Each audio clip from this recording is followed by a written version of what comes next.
I want us to listen.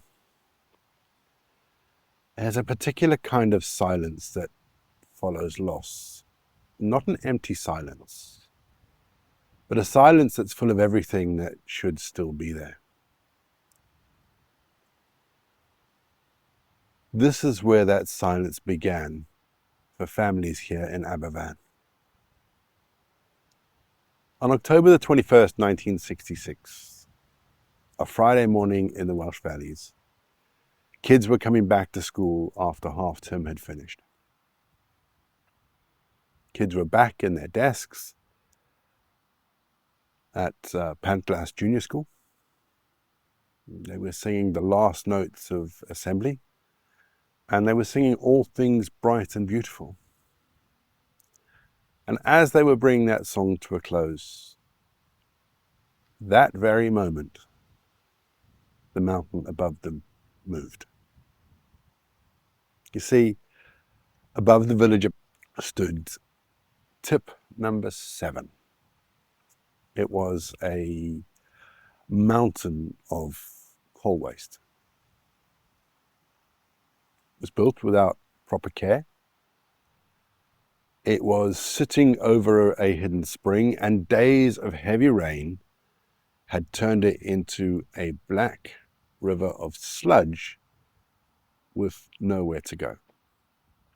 And at 9:20, the entire lot moved.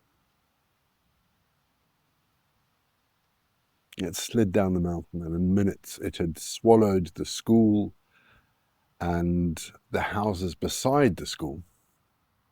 And on that morning, 144 people died. 116 of them were children. The majority of the young generation of Aberfan gone in an instant, in seconds, swallowed by the mud. Miners came from everywhere.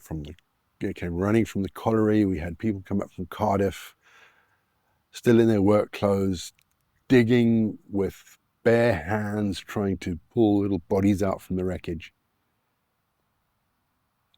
But the tip had already done its worst. The inquiry that followed found that the disaster was entirely preventable. But not one person has ever been prosecuted for it. Grief like this doesn't end with the funeral.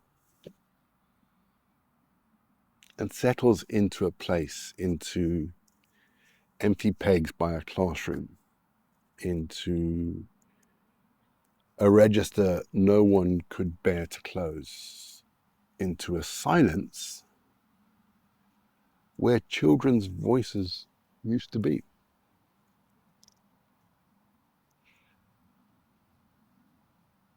That's the sound that this village has lived with for 60 years. Not screaming, not chaos, absence itself, given a shape and a weight.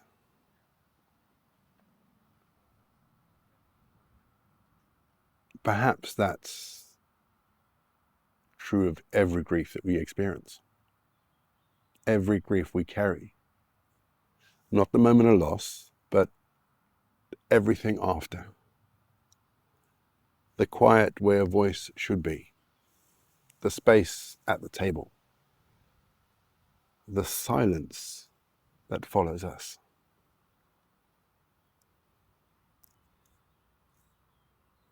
In the cemetery on the hillside, there are 114 little white arches.